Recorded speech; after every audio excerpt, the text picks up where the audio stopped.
Shalom Uvracha. Pour ce Shabbat Kitetse, deux petites histoires. Commençons par la première pour illustrer ce mot d'Elul. Un homme est assis au bord de la mer morte. Dans les mains, il a une canne à pêche. Un touriste vient à passer en le regardant d'un air surpris. Qu'est-ce qu'on peut bien pêcher ici? Il s'approche du pêcheur et lui demande: Vous trouvez des poissons ici? Il dit: Oui, des bien gros poissons. Mais comment est-ce possible? C'est la mer morte. L'eau est trop salée. Aucun poisson ne peut vivre. Ah, mon cher ami, nous avons un secret de famille que nous nous transmettons de génération en génération et qui nous permet, grâce à ce secret, bien entendu, d'attraper les poissons les plus gros dont on peut rêver. Je suis moi-même un peu pêcheur. Vous pourriez me confier votre secret? C'est un secret qui vaut beaucoup d'argent. Vous ne croyez pas que je vais vous le donner comme ça gratuitement? Si vous êtes prêt à payer 350 euros, je vous communiquerai mon secret. 350 euros, c'est une belle somme, dites donc. Vous faites des réductions?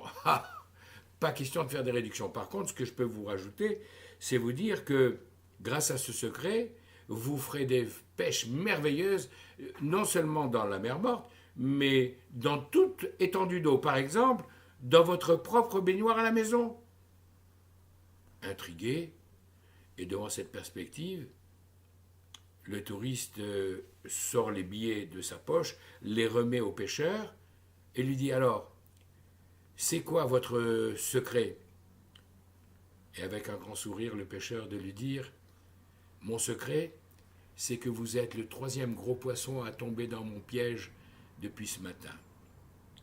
Cette histoire illustre les stratagèmes utilisés par le Yetzer Hara, le malin, le mauvais penchant, pour nous faire croire que les choses les plus terribles, les plus méprisables, sont tellement merveilleuses, et nous faire tomber dans son filet.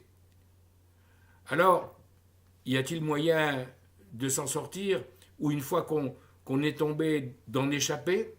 Écoutez cette deuxième histoire.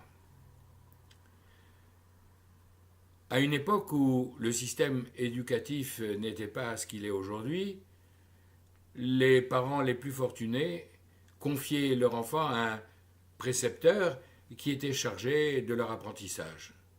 Et il se trouve que le jeune enfant de notre histoire, qui va devenir un très grand rave, appartenait à une famille extrêmement modeste. Le père n'avait pas les moyens de payer ce maître. Alors, lorsque l'enfant est arrivé à l'âge où on commence à apprendre les premières lettres, il s'est dit que c'est lui-même qui allait lui enseigner. Premier jour de classe, cours préparatoire, quitte à Aleph, à la maison, l'enfant qui a passé son temps jusqu'à présent à jouer veut continuer à jouer. Et là, le père est sévère. Non, attention, il gronde, il punit.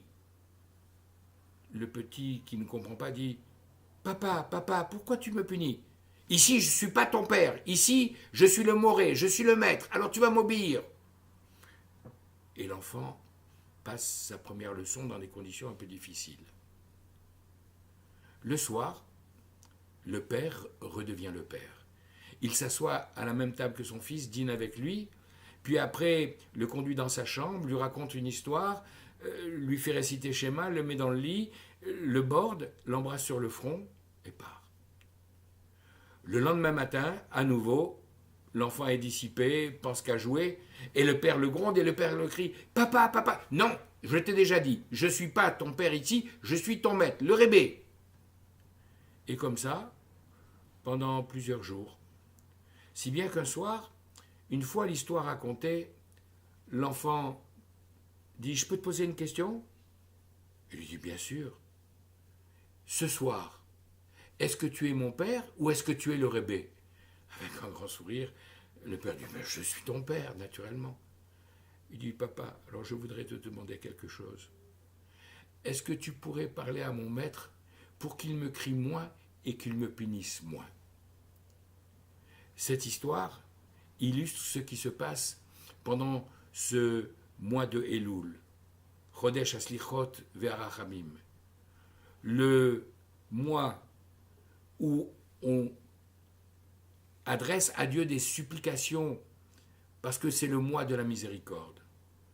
Comme on le répète 2 ou 3 fois par jour dans ce verset qui termine le psaume numéro 20, Adonai Oshia, Dieu de miséricorde, délivre-nous. Amelech, toi qui es le roi. Ané-nous, réponds-nous. Beyom Korenu, le jour où nous t'interpellons, nous t'appelons, nous adressons à toi. Ce verset, c'est effectivement l'illustration de ce mois de Elul que Dieu nous a donné par anticipation au mois de Tishri avec Rosh Hashanah dès le début, le jour du jugement.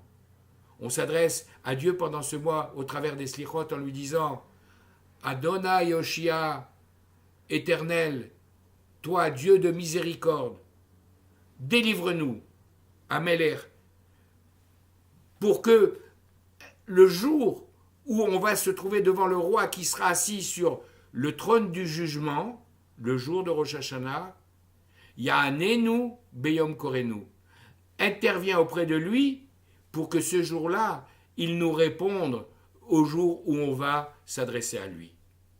Si nous agissons ainsi, si nous savons profiter de ce mois de Elul pour faire ce qui est nécessaire, pour nous réveiller, pour faire teshuva, pour corriger ce qui doit l'être, alors nous arriverons le jour de Rosh Hashanah à obtenir un jugement favorable pour nous et pour nos familles et pour tout le peuple d'Israël. Amen. Shabbat Shalom, Bechol Tuv, Bracha ve'atzlacha.